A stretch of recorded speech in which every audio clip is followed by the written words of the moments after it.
Hei, täna ma tahan rääkida sinuga suhetest. Vaata, suhted mõjutavad meie elu väga palju, olenemata sellest, kas me räägime karjäärist, kas me räägime isiklikust elust, eks. Iga inimene, kes sinu ellu tuleb, on peegel. Mis see tähendab?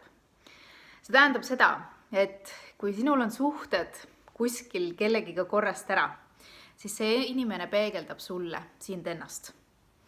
Igasugune edu, eriti mis puudutab suhtluses teiste inimestega, me oleme sotsiaalsed olendid, me peame inimestega suhtlema, siis sinu edu sõltub sellest, kuidas sina suhtud teistesse.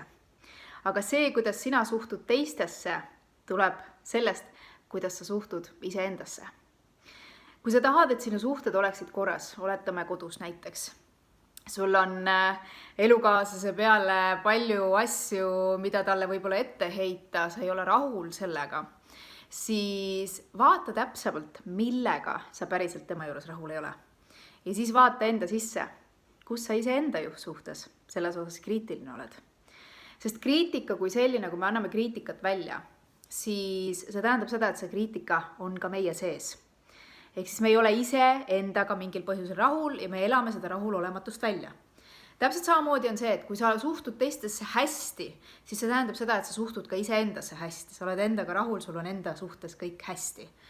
Ja täpselt samamoodi, kui nüüd väljastpoolt sinule tuleb kriitikat, siis on see, et kui sa saad sellest haiget, valus oli, siis see tähendab seda, et see on sinu sees. Aga kui sa ei saa haiget ja see ikkagi, see võib-olla takistab sul töö juures mingite asjade arengut või eraelus mingite asjade arengut, siis tunne sellele inimesele kaasa, püüa teda mõista, miks ta on nii kriitiline.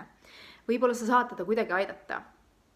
Ja kui sa võtad omale selle suhtumise, me kõik oleme kuulnud seda, et kohtle nii kuidas koer külale, nii kuidas küla koerale, nii koer külale, eks.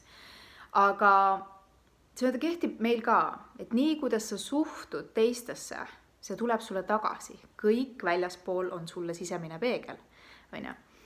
Ja sellepärast ma ütlengi, et kutsun sind üles sellel nädalal panema tähele, et kuidas sa suhtud teistesse inimestesse, kuidas sa suhtud iseendasse, mida elu sulle peegeldab.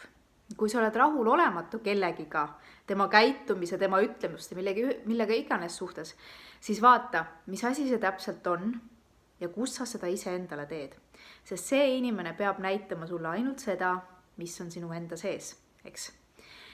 Ehk siis vaata sellel nädalal oma suhtlemised üle, suhtu kõigisse nii, nagu sa tahad, et sinusse suhtutakse ja vaata, mis hakkab muutuma, mis juhtub. Mina olen Liina Vetik ja kohtume sinuga juba uuel nädalal uute mõtetega. Tšau, tšau!